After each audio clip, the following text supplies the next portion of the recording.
본 방송에서 제공하는 투자 정보는 투자 판단에 대한 조언입니다. 방송에서 제공하는 주식의 가치, 가격 상승 및 가격 하락에 대해서는 방송사에서 보장하지 않습니다.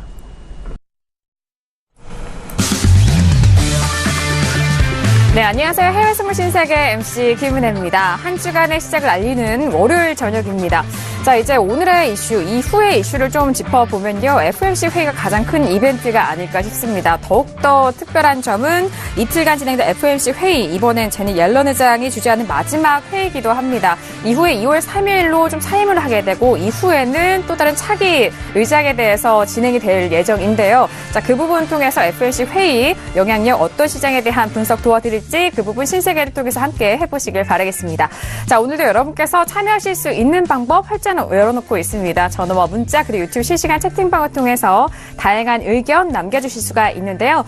전화 주실 때는 서울 전화 02-3153-2611번, 2612번 두 대의 전화가 준비되어 있고요. 문자 보내실 때는 샵 0082번으로 보내주시면 저희가 마스터님과 함께 실시간 상담 도와드리도록 하겠습니다.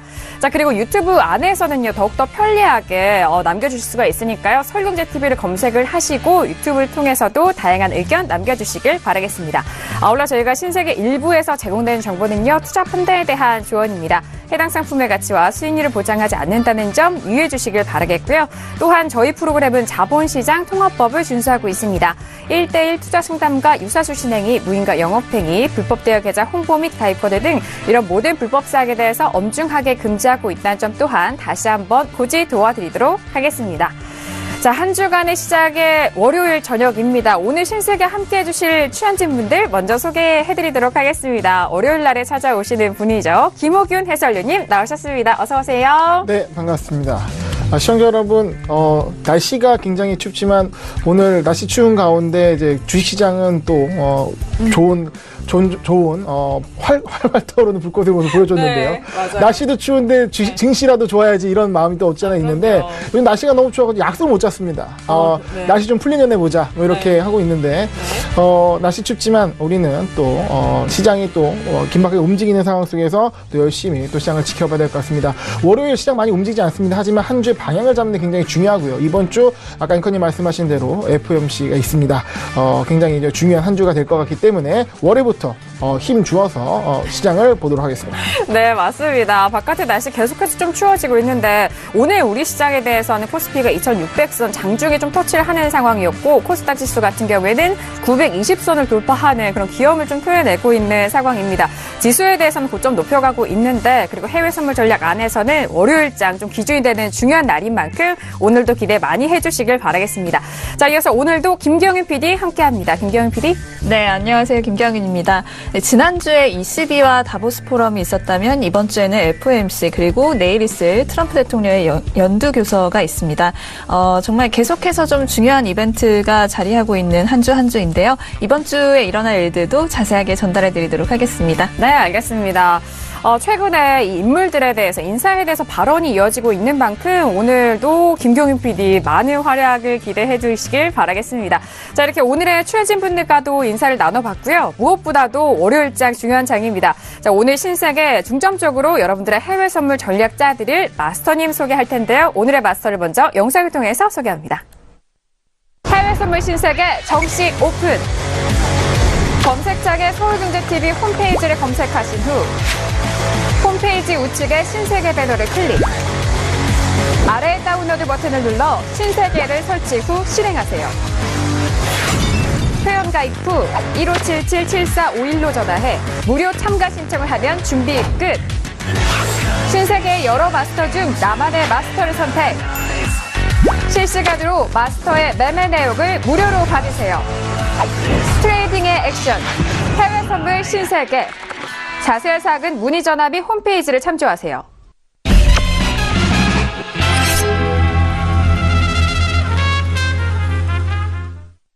네, 오늘 함께할 마스터는요, 손재 마스터님 나오셨습니다. 어서 오세요. 네, 인사 말씀 들어볼까요? 네, 날씨 추운지는 다 아실 겁니다. 차트들 별로 재미없는지도 다들 아실 거고요. 하지만 움직임들은 있습니다. 저희가 먹을 게 없는 게 아니라 좀 천천히 움직이고 좀 지루하죠. 그래서 지루한 장이지만 그래도 배팅할 건 있다. 그리고 오늘 또 뭐 한 주를 시작은 월요일 아침이기 때문에 월요일 날 저녁이기 때문에 또 그 점 미장에서는 월요일 아침이죠. 자, 오늘 또 뭐 잘 보고 이번 주 한 주 전략 잘 짜드리도록 하겠습니다. 네, 알겠습니다. 뭐 앞서서도 뭐 월요일에 대한 중요성을 말씀을 해주신 만큼 오늘 일주일의 시작을 선재 마스터님의 전략으로 시작을 해보시길 바라겠습니다. 자, 이렇게 오늘의 마스터 선재 마스터와 함께 할 텐데요. 자, 이 시각 11시가 막 지나가고 있는 상황이죠. 현재 시장 흐름 어떻게 흘러가고 있는지 시세 살펴드리도록 하겠습니다. 시세 보시죠. 자, 월요일장 아직 개장 전인 시장입니다. 먼저 지수에 대한 방향성 볼게요. 자, 오늘 S&P 500은요, 일단 보합권, 좀 떨어지고 있는 상황입니다. 약보합으로 돌아선 이후 좀 빠지고 있는 상황인데요. 2864.50포인트 선 거래되고 있습니다. 그리고 나스닥도 함께 보시죠. 나스닥도 마찬가지로 오늘장이 좀 빠지고 있는 현재 시장 흐름인데요. 7000포인트는 지키고는 있지만 7008포인트로 0.33%가 빠진 가격대입니다. 자, 그리고 유로 FX 함께 보시죠. 유로 FX 역시 현재 가격대 좀 빠지고 있는데요. 1.24020달러로 0.53%가 빠진 상황입니다. 자, 그리고 골드도 함께 보시죠. 골드 역시나 1350달러 이탈 이후에 1340달러는 지지가 되고는 있지만 1342.7달러로 0.43%가 빠지는 가격대입니다. 자, 그리고 크루드오일도 함께 보시죠. 크루드오일 같은 경우에는 뭐 역시 1% 넘게 급락을 하고 있는 상황인데요. 66달러 이탈된 이후에 65달러가 지지는 되고는 있지만 초반대 가격이죠. 65.39달러로 1.28%가 빠진 가격대라는 점 현재 시세 먼저 살펴드렸습니다. 네, 일단 뭐 주요 종목도 살펴보셨고요. 비트코인 선물은 현재 흐름 어떻게 흘러가고 있을까요? 비트코인 선물 시세도 다시 한번 확인합니다. 네, CME에 상장된 비트코인 선물 시세인데요. 일단 지난주에 후반에 $10,000 지지가 된 이후 11,000달러까지 반등을 했습니다. 하지만 그 이후에는 가격대가 좀 변화가 없는데요. 1.60% 상승한 가격대로 11,140달러 선 거래가 되고 있습니다. 네, 주요 종목들 지난주에 좀 가파르게 올라왔던 상승세를 이어갔던 종목들의 조정, 하락세가 이어지고 있는 현재 상황입니다. 자, 그리고 지금 현재 구간의 뭐 시세와 함께 어떤 뉴스들이 나올지 궁금해 하실 텐데요. 김경현 PD 통해서 함께 정리해드리도록 하겠습니다. 네, 미국의 12월 소비지출 물가지수 먼저 전달해드리도록 하겠습니다. 0.4% 상승하면서 6년 내 최고치를 기록했다라는 소식입니다. 네, 다음으로는 달러화가 지금 10년물 국채 금리를 따라서 지금 반등을 했다라는 소식이 들려오고 있고요. 다음으로 역시나 미 국채 수익률 10년 만기 기준인데요. 2.7%대로 지금 올라왔습니다. 지난주만 해도 2.6%대였는데요. 이는 2014년 이후 최고치다라는 소식입니다. 네, 다음으로는 HSBC 쪽에서의 전망입니다. 달러 대비 유로가 변동성을 지속하면서 1.20달러 선에 안정될 것이다라는 전망을 내놨다고 하네요. 네, 다음으로는 노벨 경제학상 수상자죠. 폴 크루그먼이 미국 경제 성장률이 앞으로 훨씬 느려질 것이다라고 전망했다는 내용입니다. 네, 다음으로는 사우디의 아람코 IPO 소식입니다. 어느 시장에 지금 IPO를 해야 할지 상장에 대해서 아직 좀 교착 상태라는 소식이 들려오는데요. 네. 트럼프 대통령도 이제 뉴욕 증시에 지금 상장을 해달라라고 트위터를 날린 적이 있었습니다. 근데 이럴 경우에 지금 9.11 테러 당시에 여객기 납치범 19명 가운데 11명이 사우디 국적자였던 것으로 밝혀지면서 이 부분에서 좀 소송이 걸릴 위험이 있다고 합니다. 그래서 현재 지금 어느 시장에 상장을 해야 하는지 결정하지 못한 상태라고 합니다. 네, 다음으로는 비트코인 소식입니다. 헤지펀드들이 선물 매수로 첫 전환했다라는 소식이 들려오면서 네. 비트코인이 드디어 바닥을 찍고 반등하는가 하는 네. 추측이 올라오고 있는 상황입니다. 알겠습니다. 일단 지표 발표가 있었죠. 소비 지출 물가 지수가 0.4%가 상승했다라는 소식이고요. 달러화가 10년물 국채금리에 따라서 좀 반등을 하는 그런 상황입니다. 그리고 비트코인에 대해서는 계속적으로 좀 조정을 받은 이후 쉽사리 좀 반등하지 못했는데 현재 구간의 바닥을 좀 확인하듯이 이 헤지펀드 쪽에서 선물 매수로 좀 첫 전환했다라는 소식까지 짚어드릴게요. 자, 이 시각의 시세와 함께 속보 내용, 기사 내용도 좀 정리를 도와드렸고요. 오늘 출연진 분들과는 어떤 이슈를 먼저 다룰까요? 오늘의 퓨처스 이슈 토크 먼저 이슈 화면 통해서 확인합니다. 네, 오늘 퓨처스 이슈 토크입니다. 먼저 첫 번째 이슈는요, S&P 500입니다. 기업 실적 호주의 사상 최고치를 기록했던 지수 상황이었습니다. 하지만 현재 구간에서는 고점에서 좀 밀리고 있는 상황인데요. S&P는 2,865포인트 선 거래되고 있습니다. 자, 두 번째 이슈는 유로 FX입니다. 미국의 FOMC를 앞두고 경기감 속에서 견고한 상승 흐름을 유지를 했었던 유로 FX입니다. 어제장, 전일장도 좀 올랐었던 상황인데요. 하지만 현재 부근에서도 고점에서 좀 밀리면서 1.24045달러 선 거래되고 있습니다. 네, 세 번째 이슈는 크루드오일입니다. 전고점 66달러 돌파를 좀 재시도한다라는 이슈로 저희가 좀 뽑아봤는데요. 일단 66달러를 이탈한 이후에는 65달러 초반대 가격이 지지가 되고 있는 상황입니다. 현재 1.37%가 빠진 가격대라는 점, 크루드오일도 현재 구간 전략자 드리도록 하겠습니다. 자, 마지막 이슈는 바로 골드입니다. 미국의 달러 인덱스 지지의 상승 흐름이 좀 부진했다라는 소식인데요. 자, 골드 1,350달러가 이탈된 이후에 1,342달러까지 초반까지 좀 빠르게 하락하고 있는 상황인데요. 달러 대비해서 골드에 대한 현재 상황 전략도 짜드리도록 하겠습니다. 네, 이렇게 오늘도 4가지 이슈를 준비했습니다. 지수에 대해서도 고점 갱신한 이후에 좀 빠지고 있는 상황이고, 골드와 유로 FX, 그리고 크루드오일까지 모든 상품군에서 현재 고점 부분이 좀 밀리고 있는 상황입니다. 자, 각 종목별로 이 시점에서 정말 전략들 궁금해하실 텐데요. 먼저 첫 번째 이슈부터 점검 도와드릴게요. 자, 오늘 첫 번째 이슈는 바로 S&P 500입니다. 앞서서도 나스닥과 S&P 함께 봐드렸을 때 지수에 대해서는 좀 밀리는 상황을 확인을 하셨을 텐데요. 먼저 업앤다운 확인한 이후에 지수에 대해서 방향성 탐색해 보도록 하겠습니다. 네, 첫 번째 이슈는 S&P 500입니다. 들어볼게요. 네, 하나, 둘, 셋. 네, 모두 업에 대한 다운에 대한 의견이 만장일치로 좀 확인됐는데, 지수에 대해서 이렇게 다운으로 만장일치했던 기억이, 정말 오래된 것 같은데요. 먼저, 김경윤 PD, 네. 계속적으로 좀 업에 대해서 의견을 원래 지수에 대해서 드렸었는데, 오늘 맞습니다. 다운입니다. 네, 들어볼까요?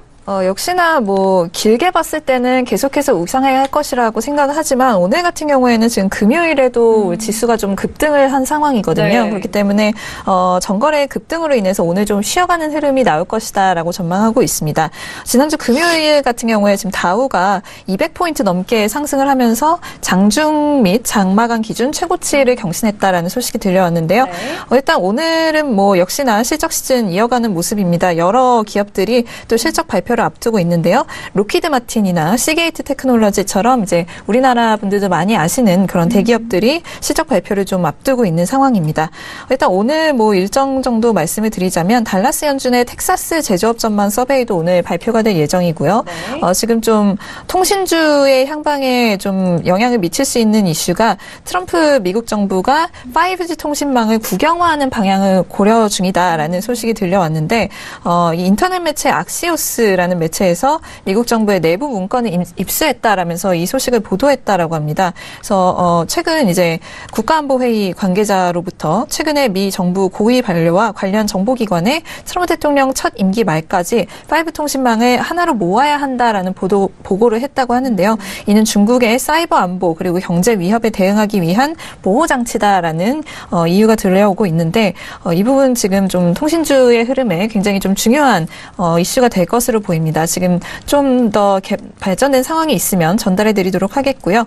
역시나 좀 긴 흐름에서는 계속해서 상승할 것이다라고 보고 있는데 10년간의 행보와는 지금 S&P 500이 좀 다른 방식으로 흘러가고 있다라는 전문가의 의견이 올라오고 있습니다.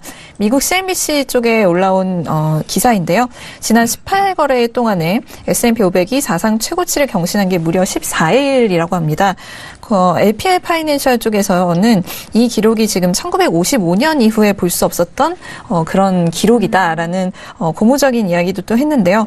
또 놀랄만한 기록이 더 있다고 합니다. S&P 500이 올해만 지금 7% 정도 상승을 했는데 이 역시 1989년 이후 가장 강한 1월 강세장을 보이고 있는 모습이다라는 분석도 들려오고 있습니다.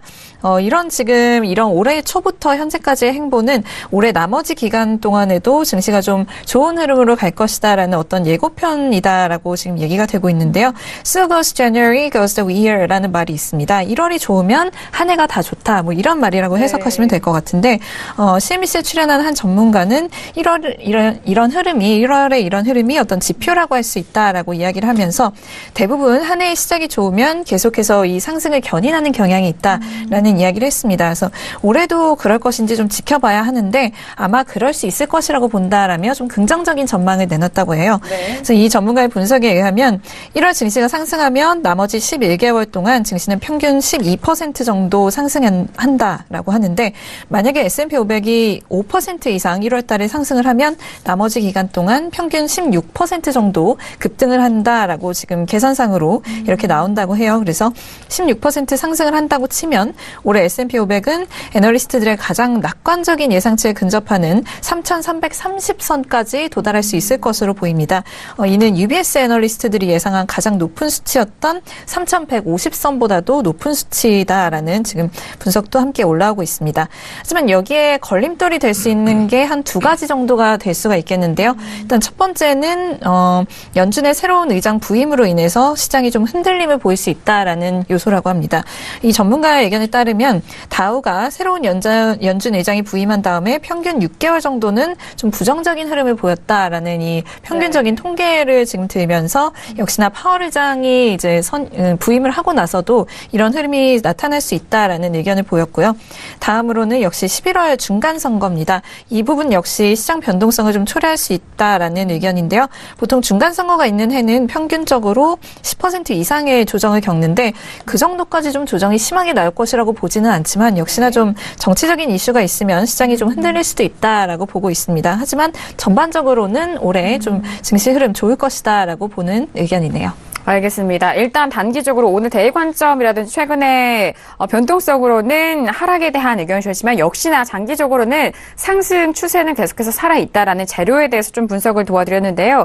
일단 UBS 쪽에서는 3,150, 그 이후에는 또 3,330까지도 S&P에 대해서 좀 상방 쪽으로 좀 크게 보고 있는 상황인 것 같습니다. 그리고 S&P 500이 올해 7%, 올해 지금 별로 지난 지가 한 달도 안 됐잖아요. 그렇기 때문에 7% 이런 강한 상승이 단기간에 나왔다는 것, 이 부분이 장기적으로 1년 올해 안에 증시에 대해서 좀 전망을 해봤을 때도 상승 추세로 좀 그런 긍정적인 의견도 주셨습니다. 자, 그러니까 첫 번째 이슈 S&P 500에 대해서 들어보고 있는 상황인데요. 해설위원님도 역시나 오늘 다운에 대한 의견 주셨습니다. 네. 방송에 나와서 자주 말씀드리는 건데요. 미국 증시 너무 좋습니다. 어떤 악재보다도 그 호재가 훨씬 많은데요. 그러니까 유일한 악재라고 할 수 있는 것이 그거죠. 너무 많이 올랐다는 부분. 기술적인 부담감이 악재인데 일단은 지금 올해 이번 주 굉장히 중요합니다. 트럼프 대통령 연두교서 발표가 있고 또 인프라 투자안에 대한 내용, 기대감이 있기 때문에 그런 기대감으로 증시 상승이 나왔는데 일단 우리는 오늘 매매를 하는 거죠. 네, 오늘 매매에 있어서 방향을 어떻게 둘 것인가 저는 다운을 좀 말씀을 드렸습니다. 일단 차트를 보시게 되면 금요일 날 상승 추세가 이어져서 고점을 찍거나 좀 내려오는 모습이 나오거든요. 근데 지금 내려오는데 이 라인 이제 2,855 요 라인이 일종의 또 지지 라인으로 갈 수가 있습니다. 기대감에 따라서 눌림목 주고 상승할 수 있습니다. 그래서 여기까지는 좀 지켜봐야 되는데 제가 지금 보는 건 뭐냐면 나스닥입니다. 나스닥 같은 경우는 지금 고점 라인의 지지 라인 폭이 좀 더 짧습니다. 그러면 현재 7,000대 나스닥 7,000대가 무너지게 되면 S&P가 좀 여유가 남아있다 하더라도 나스닥의 하락이 시그널이 돼가지고 S&P와 다우까지 영향을 원쿠션, 투쿠션 치면서 하락이 좀 강하게 나올 가능성이 있거든요. 그러면 2,855까지 좀 빠르게 하방이 내려오면서 지지라인이 형성되지 못하고 바로 뚫릴 가능성이 있다는 겁니다. 왜냐하면 사람들이 모두 긍정적인 뉴스를 기대하는 상황에서 일단 월요일 한번 빼주갈 수 있다는 부분이거든요. 그래서 오늘은 매수적 관점보다는 매도적 관점이 낮고 만약에 매수적 관점을 간다 그러면 요 라인 2,855까지 오늘 때까지 기다린 다음에 지지를 확인하고 매수를 하는 것이 안전하지 않나. 지금 현재 상황에서는 매수보다는 매도 쪽으로 먼저 보시는 것이 맞고 지금 선거표에 들어가시는 것보다는 일단 나스닥이 7,000선이 깨지는지 먼저 보시는 이 시그널이 S&P 어떻게 영향을 미치는지도 굉장히 흥미롭게 볼 만한 시점이 아닌가 생각합니다. 알겠습니다. 현재 S&P 500에 대해서 좀 전략 나눠보고 있는데요. 이전에 상승 시에 시에도 나스닥이 먼저 좀 탄력적이었고 그 이후에 S&P가 따라왔었던 것처럼 일단 하락에 대해서 일단 나스닥에 대해서 7,000선 깨지는 그 시그널을 확인한 이후에 S&P를 좀 기다려보자라는 말씀이신 것 같습니다. 자, 매도에 대한 포지션은 나스닥이 7,000선이 좀 깨지는 이탈 시의 그 부분을 확인하고 매도적 접근 유효하고요. 일단 S&P 매수적인 접근보다는 매도 쪽으로 좀 우위한 상황이다라는 추세적인 전략까지도 챙겨드렸습니다. 자, 저도 역시나 오늘 S&P에 대해서는 매도 의견 드리는 상황인데요. 뭐 가격대도 마찬가지로 뭐 해설위원님과 좀 유사한 것 같습니다. 현재구가 2,870선이 좀 깨진 상황이었고요. 오늘의 고점을 보시면은 2,878.50포인트였는데요. 저는 2,860포인트 또는 50포인트에 대해서 이탈 시에는 좀 하방 쪽으로도 많이 열려있지 않을까라는 생각에서 저도 오늘 다운에 대한 매도 의견 드리도록 하겠습니다. 첫 번째 이슈 S&P 500에 대해서 현재 구간 전략과 상황을 좀 분석을 해드리고 있는데요. 오늘은 원래 좀 마스터님이 좀 반대 의견도 주시기도 했는데 동일한 의견으로 다운의 의견 주셨습니다. 마스터님 의견도 들어볼게요. 네. 우선 뭐 차트 한번 볼까요? 네. 자, 우리가 뭐 저번에도 한번 말씀드렸습니다. 제가 24일 날 나왔었고요. 일봉상이나 분봉상에서 채널로 움직이는 아이들은 추세 상단부나 하단부 쫓아가지 않는다. 그렇게 배웠다고 착각하시라 말씀을 드렸습니다. 그래서 저번에 24일 나올 때도 여기서 매도 관점 드렸었습니다. 그때도 네. 저 혼자 드린 것 같은데 우선 추세 채널 상단부 위아래 건들고 움직이는 아이들은 절대 채널 상단부나 하단부에서 추격하지 않는다. 그게 기본적인 관점이라고 보시면 되고요. 네.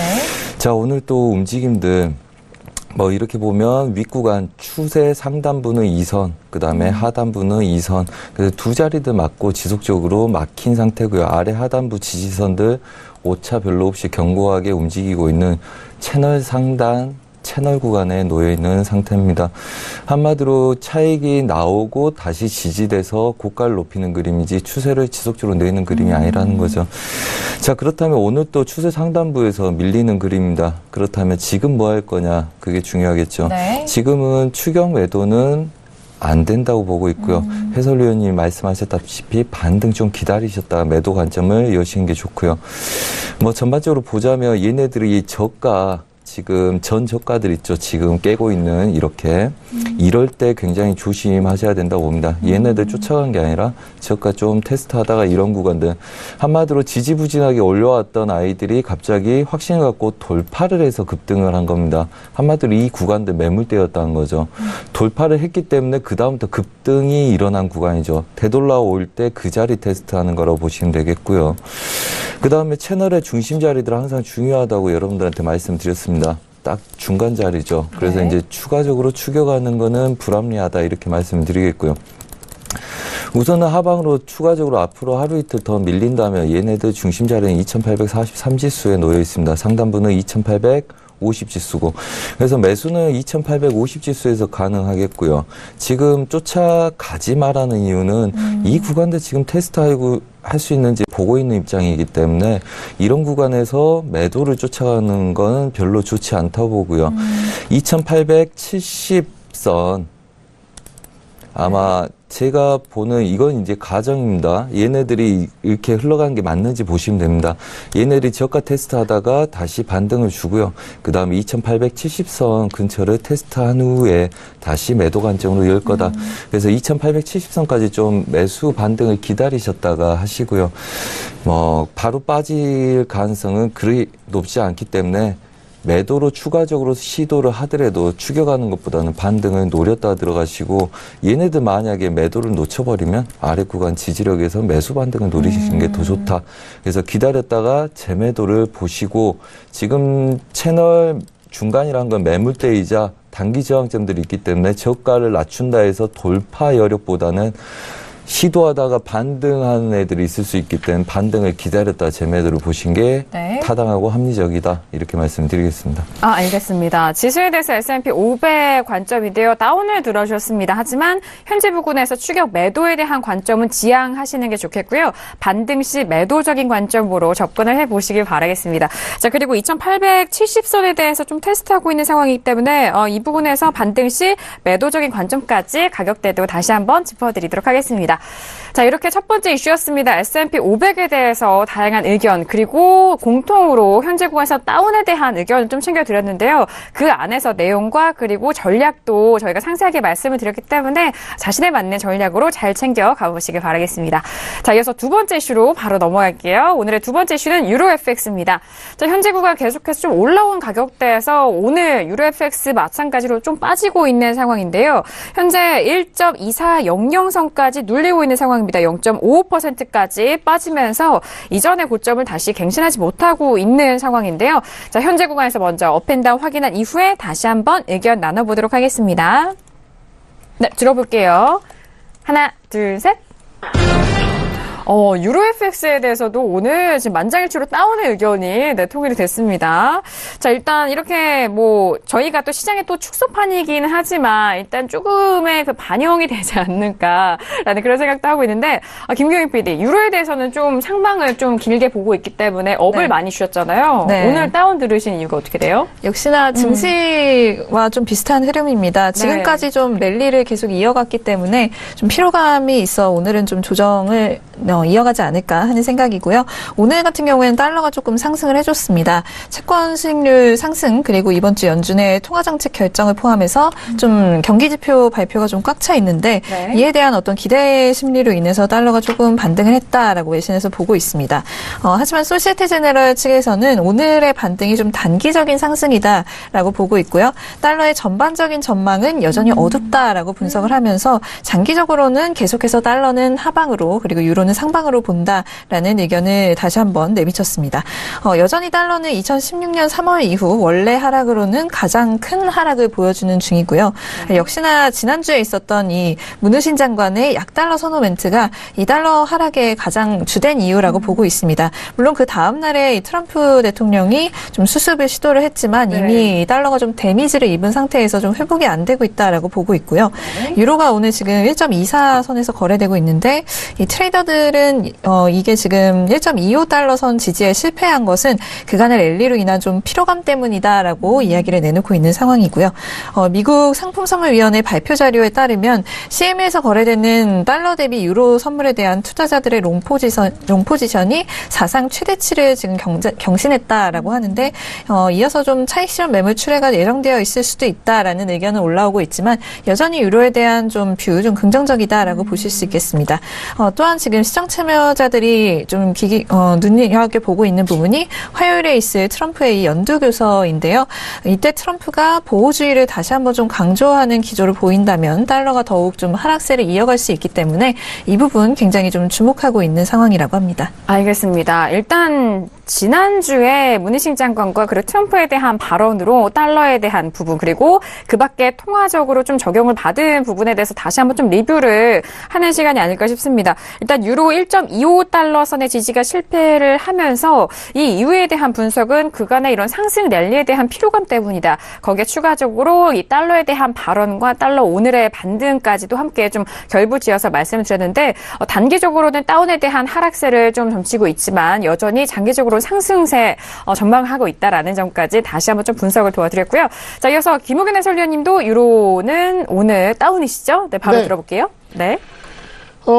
일단은 일단 펀더멘탈적인 부분과 기술적인 네. 부분을 양쪽으로 나눠 말씀드려야 되는데요. 네. 내용적으로 유럽 쪽 이슈보다는 어떤 달러의 영향을 받는 것 같고요. 달러 영향은 가장 중요한 이슈가 있었죠. 바로 트럼프 대통령의 일관성 없는 네, 달러에 대한 네.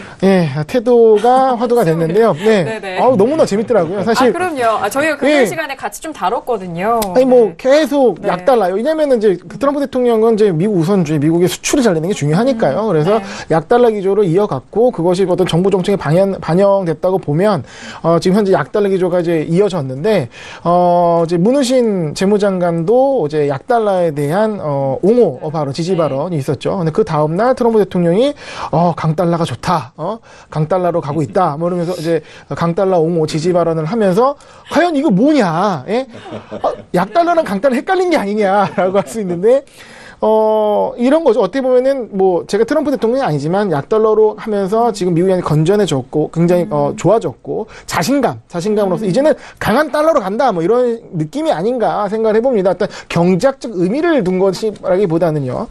그런데 이러한 시그널이 시장에 영향을 줬죠. 어쨌든 유로 자체가 좀 고점에서 기술적으로 좀 저항을 받고 내려오는 부분, 그리고 트럼프 대통령의 강달러 발언 이후에 달러 인덱스가 상승하는 부분들이 좀 영향을 미치면서 현재 이제 유로 같은 경우 좀 상방에서 꺾여서 내려오는 그림이 나옵니다. 네. 지금 이때 부분이죠. 이때 어떤 이슈로 인해서 내려왔다가 다시 올라가서 내려오는 그림이 지금 나오는데, 지금 굉장히 제가 봤을 때는 매도적으로 매도 급소라고 볼 수 있는, 중요한 위치에 있지 않나. 아까 또, 선재 마스터님과도 얘기해봤는데, 유로 쪽에 좀 심상치 않다라는 느낌이 들어오는 게, 지금 제가 추세선 분석하는 것도 상승 추세에서 하락 추세 꺾인 상황에서 지금 이 가로에 지지받는 라인, 이 라인이 굉장히 중요한 거거든요. 꼬리까지 하면서 지지 라인이 확실히 위치되는 자리인데, 여기를 다시 지금, 시간을 거쳐서 밑으로 내려왔다는 겁니다. 그럼 이 라인이 깨질 경우는 강한 매도세가 나올 수가 있기 때문에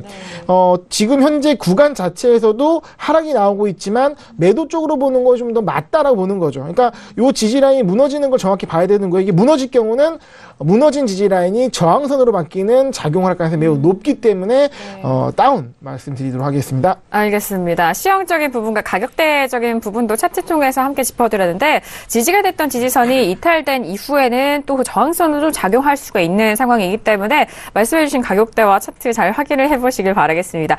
자, 강달러 발언에 약달러 발언에 이어서 강달러 발언으로 좀 정말 단기간에 빠르게 좀 발언이 바뀌고 있는 상황 속에서 시장이 좀 흔들거렸는데요. 저도 역시나 오늘 다운에 대한 의견 들었습니다. 현재 0.59%까지 좀 빠지면서 1.24달러 선을 깼거든요. 저는 이 부분에서 좀 반등시 매도적인 관점으로 오늘 장을 좀 대응하시는 게 어떻나라는 생각에 다운의 의견을 드렸습니다. 자, 오늘의 고가와 저가 좀 먼저 확인을 시켜드리면요. 고가는 1.24690달러였고 보합권입니다. 그리고 일단 저가에 대해서는 1.23925달러인 만큼 저는 반등시 오늘 대응 관점에서 매도적인 관점 괜찮지 않을까라는 생각에서 오늘 다운 의견 드리도록 하겠습니다. 네, 두 번째 이슈 유로 FX에 대해서 들어보고 있는 상황인데요. 오늘 또 두 번째 이슈까지 만장일치로 마스터님도 역시나 다운의 의견을 주셨습니다. 자, 구체적인 전략 너무 궁금하신 분들 유튜브도 유로에 대해서 질문을 많이 주고 계시는데요. 마스터님 다운의 의견도 네. 들어볼게요. 네, 우선 뭐 달러 인덱스를 좀 이해하면 전반적인 그림들 이해하기 편하실 거라고 봅니다. 그러니까 저희 리딩 했던 거 리바이벌 하면서 전반적인 흐름들 다시 한번 짚어드리겠습니다. 네. 저번 24일 날 봤을 때 우리가 아래 하단부들, 채널 하단부까지를 열어놓고 거기서 매수 반등을 노리자고 했었습니다. 그리고 그 다음날 이제 뭐 ECB 뭐 통화정책 금리 인상 결과 발표에 그다음에 드라기 총재 연설 발언이 있었죠. 그래서 저희가 이 구간에서 매수를 배팅을 했었고요. 그다음에 ECB 발표 나기 전에 제가 이제 뭐 일정상 자리를 비우기 전에 얘네들 양봉으로 전환하기가 어려운 것 같다. 대신 ECB 발언이 나오고 나서 기자회견 이후에 바로 급등할 가능성 40%의 눌림의 매수로 갈 가능성 본다. 그래서 추가적으로 급락으로 저가를 깨면 걔네들은 유지를 하든지 아니면 신규 매수를 들어가서 유지하신 분들은 분할 매수, 한마디로 달러 인덱스는 분할 매수, 유로는 매도, 골드 매도. 이렇게 해서 얘네들 ECB가 발표가 나면 걔네들이 호재로 달러의 약세, 그러니까 유로의 호재로 작용하더라도 이슈의 소멸이라고 본다. 지금 저가 너무 낮추지 않았냐. 그래서 얘네들 아래에서 배팅 들어갔었고요. 그 다음에 이 구간 찍으면서 전체적으로 2주 동안 만약에 물려있다 하더라도, 우리가 물렸다는 게 아니라 물려있다 하더라도 걔네들은 수익 구간으로 나올 수 있는 2주 동안의 평단가 이상의 근처를 찍어준 상태였습니다. 그리고 얘네들이 고가, 그 다음에 우리는 이 구간 지지력이 있겠지만 이 구간에서 받지 않고 아래 구간에서 다시 재매수 들어간다. 그래서 뒤집으면 유로는 한마디로 위에서 매도에 추가적인 매도 지속적으로 배팅을 드렸고요. 그 이유는 이렇습니다. 재무장관이 달러의 약세 우려할 바 아니다. 그래서 지속적으로 힘을 못 내고 있었는데 22 기자회견 끝난 이후에 그날 새벽에 트럼프가 달러 강세를 지지하는 발언을 줬습니다. 그렇다면 그게 맞든 루머든 어쩌든 착각을 하든 간에 마지막 발언이 트럼프가 달러 강세, 달러 지지력에 대한 지지력 이슈를 놨기 때문에 얘네들은 혼조세 보합된다. 우리의 관점이었고요. 대신 저가를 낮추면 급등이 다시 나올 거고 그 다음에 저가를 낮추지 못하는 싸움일 거다. 그래서 저가에서 재매수를 잡기 시작을 했습니다. 자, 그렇다면 유로 한번 보죠. 24일 날 우리가 이 구간부터 매도를 공략하기 시작을 했었습니다. 이때 말씀드렸죠. 일봉상에서의 추세 저항이 있는 거는 쫓아가는 거 아니라고 배웠다. 그렇게 알고 계시라 말씀드렸고요. 얘네들 약수익을 주다가 추가적으로 ECB 이슈 기다리면서 저희는 최고점에서 분할 대비를 했습니다. 자, 그래서 이 추세선 라인들 근처에서 분할 대비해놓고 저는 분할 그냥 하나 넣어놓고 자리 비운다 말씀을 드렸고요. 그 이슈 자체는 뭐 트럼프 이슈부터 전반적인 달러 약세에 대한 관점에 의해서 그랬죠. 자, 그래서 오늘 금요일이죠. 1.2510대 위부터는 그냥 매도. 그 다음에 얘네들이 손절 라인을 혹시라도 건들더라도 매수 칠 이유 없다. 그냥 홀딩 하시던지 아니면 갖고 계시라 말씀드렸고요.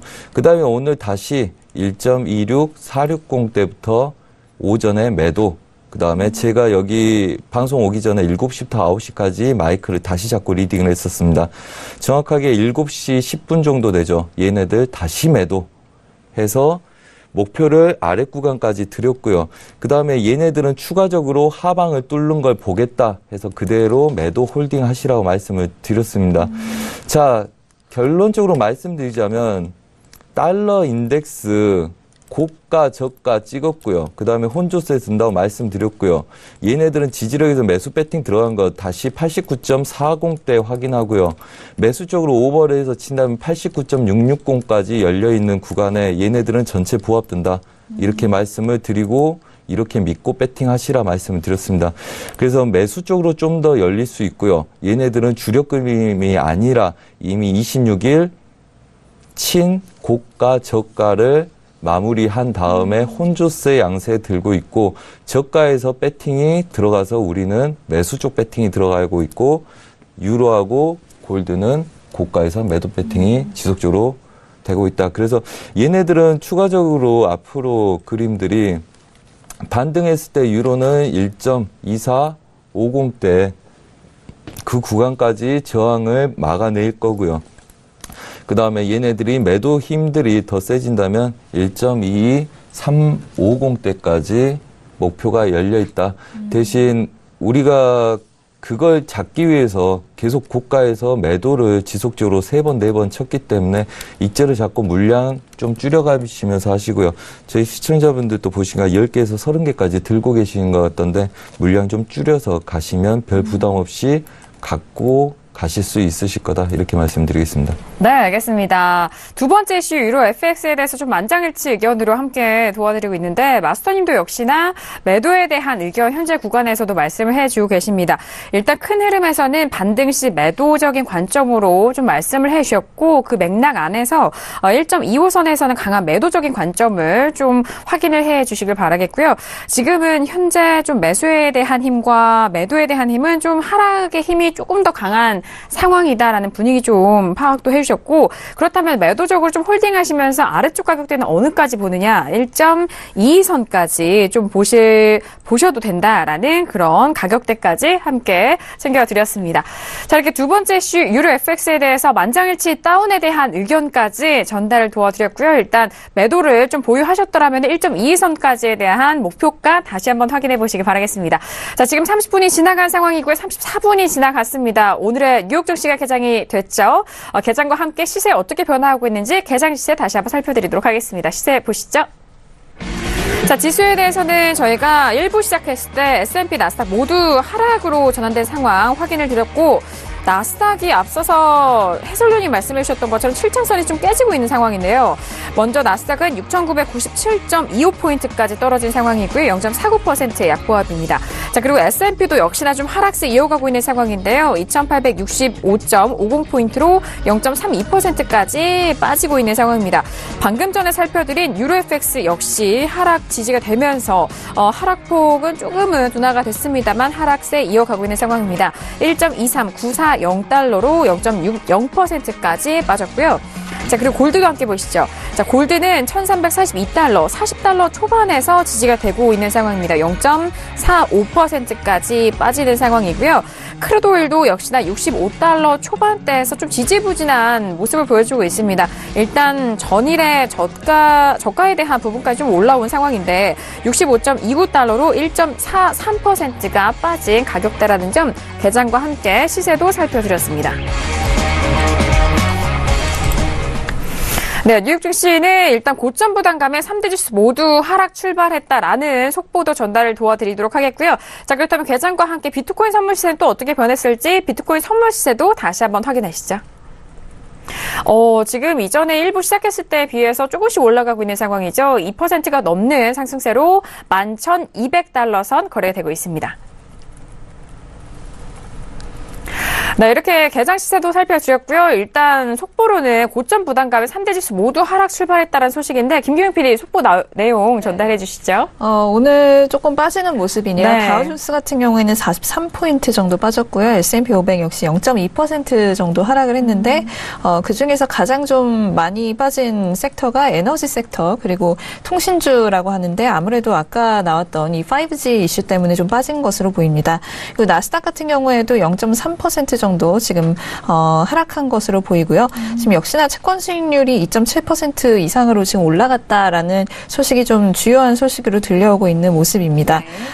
그리고 지금 지난주 같은 경우에 이 기술주가 굉장히 좀 좋은 모습을 보였던 것이 좀 눈에 띄었는데 이로 인해서 역시나 기술주가 좀 굉장히 중요한 섹터라는 것을 다시 한번 좀 이야기하는 모습인데요. 역시나 좀 증시가 계속해서 좀 단기적으로 이제 고점을 이어가더라도 이 기술주가 좀 안정을 찾는 것이 굉장히 중요하다라고 보고 있습니다. 그래서 오늘의 조정을 그렇게 뭐 심각하게 보는 모습은 아니고요. 좀 조정이 나올 만한 구간에 나왔다라고 외신에서도 보고 있는 것 같습니다. 오늘 같은 경우에는 이제 종목 이슈를 한 가지 말씀드리면 M&A 이슈가 현재 있는데요. 이 닥터페퍼라고 하는 이 빨간색 음료수죠. 굉장히 좀 호불호가 많이 갈리는 음료수인데, 네, 우리나라 분들보다는 좀 미국 분들이 많이 즐겨 찾는 음료수인 걸로 알고 있습니다. 네. 그래서 이 닥터페퍼를 만든 닥터페퍼 스냅플이라는 회사를 ‌큐리그라는 그 마찬가지로 음료 회사죠.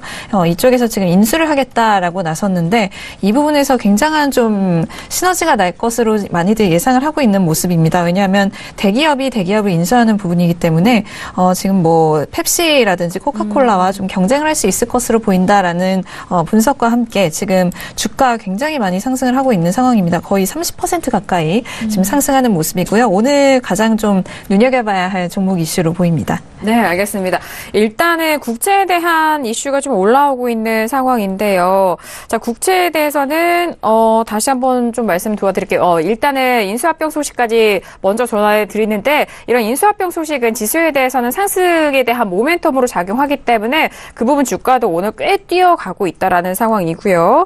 그리고 앞서서 3대 주스 모두 좀 고점에 대한 부담감, 피로감 때문인지 현재 구간 뭐 하락 출발하면서 조정을 받고 있다라는 속보까지 개장 이슈 전달 도와드렸습니다. 자, 지금 개장에 대한 소식도 전달을 도와드렸고요. 이어서 세 번째 이슈로 바로 넘어가 보도록 하겠습니다. 자, 오늘의 세 번째 이슈는 바로 크루드 오일입니다. 자, 크루드 오일 같은 경우는 지난주 원유 재고 발표 기억이 나시죠? 일단 API 쪽에서는 재고가 좀 늘은 수치로 나왔는데 EI 쪽에서는 예상치보다 더욱더 재고가 줄어든 수치로 나왔었던 상황입니다. 그 이후 66달러까지 돌파하는 흐름이었는데요. 현재 구간 다시 좀 눌리면서 65달러 초반대 거래가 되고 있습니다. 저희가 방금 전에 살펴봤던 가격대보다는 소폭 좀 다시 반등을 하고 있는 상황인데요. 65.42달러 선 거래가 되고 있는 상황입니다. 자, 먼저 업앤다운 확인하고 크루드 오일 전략 짜 드리도록 하겠습니다. 네, 들어볼까요? 하나, 둘, 셋. 네, 크루드 오일도 지금 약간 다운이 우세한데요. 저와 마스터님, 그리고 해설위원님까지 다운이고, 김경영 PD 홀로 업에 대한 의견인데, 아니, 김경영 PD는 크루드 오일에 대해서 워낙 장기적인 뷰가 네, 상승이다 보니까 이해가 될 것도 같은데, 팩트 한번 체크해보죠. 네, 지금 외신에서는 헤지 펀드들이 지금 미국과 글로벌 유가 상승이 좀 지속되면서 매수 쪽으로 기록적인 베팅을 하고 있다라는 기사를 내보내고 있습니다. 네. 역시나 좀 원유 시장에 대한 열기가 뭐 기록적이다. 뭐 이렇게 해석을 할 수가 있겠고요. 지난주 다보스 포럼에서 이 머큐리아 에너지 그룹이라는 이 회사에서 크루드 시장이 올해 내내 백워데이션 상태에 머무를 것이며 배럴당 60에서 75달러 사이에서 거래될 것이다. 뭐 이렇게 전망을 했다라는 이야기가 있었다고 합니다. 그리고 또 세계에서 가장 큰 오일 중심 헤지 펀드 중 하나인 BBL 커머디티스 쪽에서는 2018년 브렌트유가 80달러까지 갈 것이다라고 이야기했다고 하는데요. 또한 오펙 장관들 역시 이 다보스 포럼에서 굉장히 좀 낙관적인 전망을 내놨다고 합니다. 공급과 수요 상황에 대해서 굉장히 좋게 보고 있다라는 이야기를 했고요. 모하마드 바킨도 같은 경우에도 올해 시장이 좀 재균형을 찾기를 매우 기대하고 있다. 뭐 이런 이야기를 했다고 하고 네. 러시아 에너지 장관은 목표 그러니까 이 재균형 리밸런스 목표에 이제 거의 다 왔다. 뭐 이런 발언을 했고요. 사우디 에너지 산업 장관 역시 오일 수요 성장률에 어떤 눈에 띄는 둔화가 없다. 그러니까 지금까지는 수요가 계속해서 늘어날 것으로 보인다라는 전망을 내놨다고 합니다. 또한 한 에너지 리서치 애널리스트는 매도는 매도를 낳고 매수는 매수를 낳는다라는 이야기를 했다고 하는데요. 네. 현재 굉장히 좀 뭐 상승 모멘텀을 크게 보고 있는 것으로 보입니다. 그리고 또 어제 같은 경우에 이란 석유 장관이 코멘트를 남겼는데 크루드를 좀 본인이 가장 좋아하는 가격대는 배럴당 60달러 선이다라고 이야기를 했다고 합니다. 네. 역시나 셰일에 대한 어떤 부담감 때문인 것으로 해석이 되고 있는데요.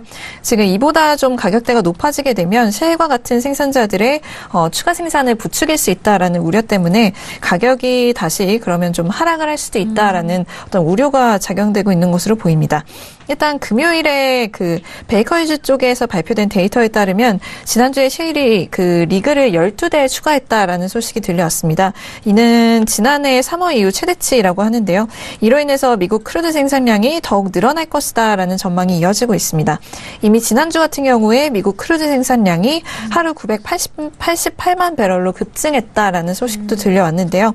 역시나 지금까지는 뭐 이렇게 딱히 보이는 어떤 하락의 요소보다는 지금 어쨌거나 다보스 포럼에서 나왔던 이 에너지 기업들이나 에너지 장관들의 긍정적인 그 멘트를 가격대에 좀 반영을 해서 오늘은 상승으로 들어봤습니다. 알겠습니다. 일단 많은 전망과 분석이 이어지고 있는 상황입니다. 가격대가 올라가면서 이후에 좀 최적의 가격대들 좀 발언이 나오고 있는 상황인데요. 일단 이란 석유 장관 같은 경우에는 크루드 오일이 배럴당 60달러 정도가 좋다라는 의견과 그리고 브렌트유에 대해서도 좀 스프레드가 좀 꽤 벌어지고 있는 상황인데 BBL 쪽에서는 브렌트유가 80달러까지도 갈 수 있다라는 그런 전망까지 함께 추가가 됐고요. 일단 셰일 리그 12대가 추가로 발표가 됐고 3월 이후 최대치를 기록했다는 소식까지 오펙과 그 비오펙 그 밖에 셰일 오일에 대한 부분까지 이 세 가지 경우의 수 또 함께 전달을 해드렸습니다. 자, 지금 세 번째 이슈입니다. 크루드 오일에 대해서 좀 전략을 짜드리고 현재 구간에서 이야기를 좀 나눠보고 있는데요. 많은 분들이 좀 궁금하실 것 같고 그렇다면 다운의 의견으로 좀 돌아가서 김호균 해설위원님 다운입니다. 오늘. 네. 네, 마스터님과 의견 일치가 계속 3연속 이어져서 너무 행복하고요. 네. 네. 너무 좋아하는 분이기 때문에. 네. 네. 일단 크루드 오일 같은 경우는 어떤, 기사적인 이슈보다도 차트적인 부분을 좀 집중해서 말씀드려야 될 것 같습니다. 일단 크루드 오일 지금 이제 66달러를 상방 돌파해서 좀 이어져 있는 모습이 나왔고요. 어떻게 보면은 지금 차트 모습은 이제, 쌍고죠. 쌍고에서 찍고 내려오는 그림인데, 네. 전형적인, 이제,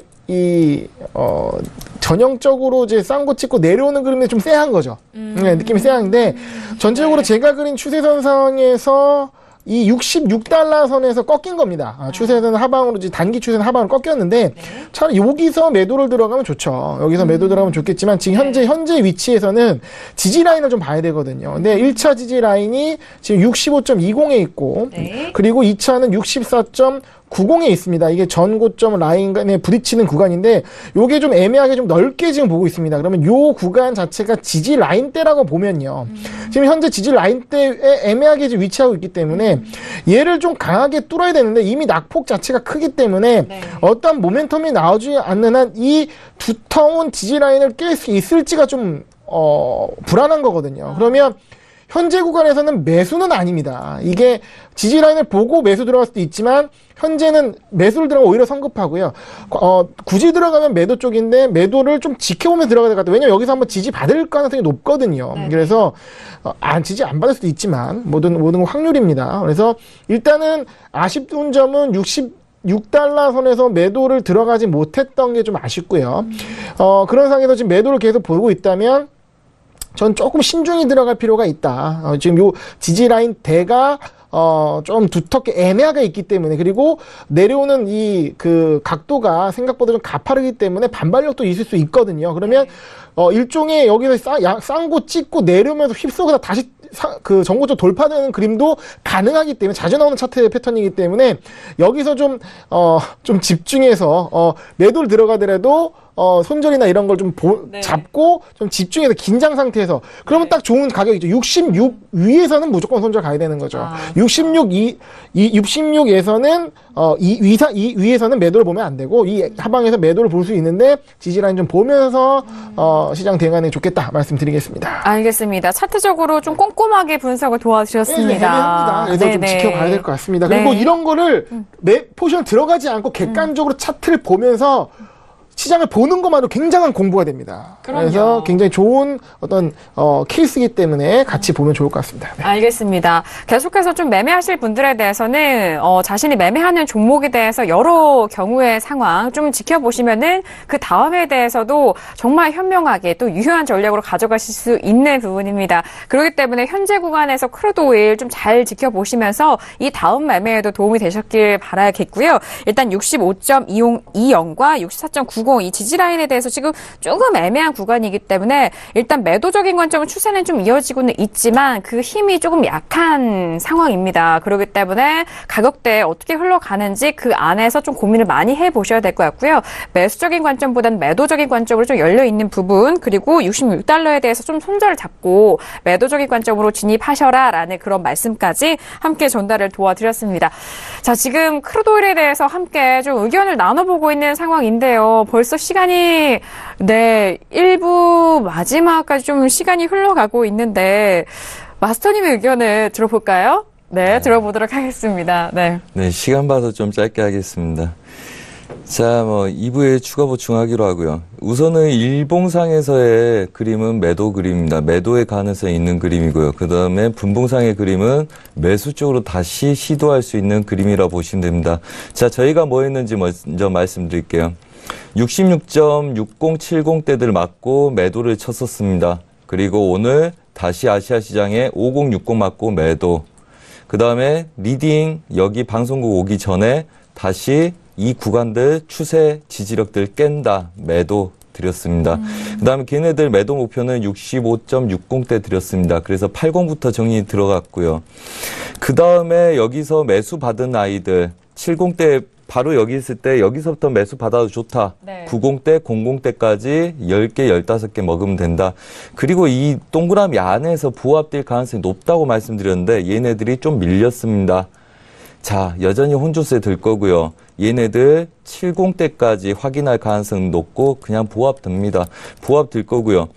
그 다음에 우선은 얘네들 우리가 여기서 매도 쳤을 때 65달러 지지력만 확인하고 얘네들은 부합될 거다. 그때도 말씀드렸습니다. 그래서 매도의 부합, 그 다음에 다시 시도의 부합이라고 보시면 되고요. 아직 전반적으로 매도 관점으로 많이 쏠려 있기 때문에 오늘은 아마 66달러 맞고 위에서 한번 아래에서 한번 놀았기 때문에 걔네들 지지력에 그냥 부합되는 그림이라고 보시면 됩니다. 그래서 제가 매도를 치고 얘네들 반등 노리신 분들 한번 빼 드셨겠지만 익절을 못했다 하신 분들은 얘네들 약수익 구간에서 빠져나오셔서 우선 관망하시고요. 그 다음에 추가적인 매도는 내일 보자고 말씀을 드렸습니다. 그래서 그 관점 변화 없다 이렇게 인지해 주시면 될 것 같습니다.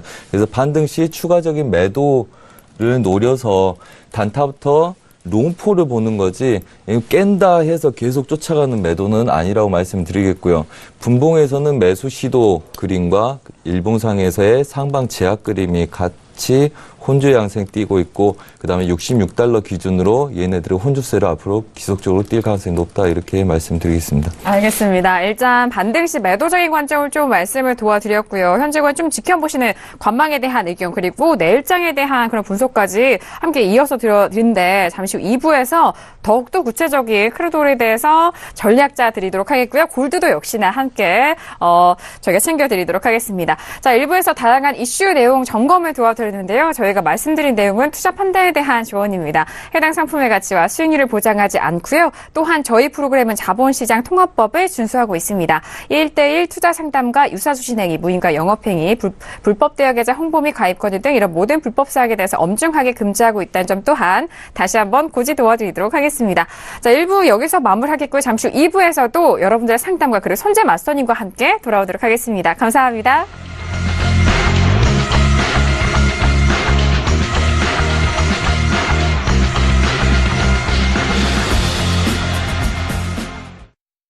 본 방송에서 제공하는 투자 정보는 투자 판단에 대한 조언입니다. 방송에서 제공하는 주식의 가치, 가격 상승 및 가격 하락에 대해서는 방송사에서 보장하지 않습니다.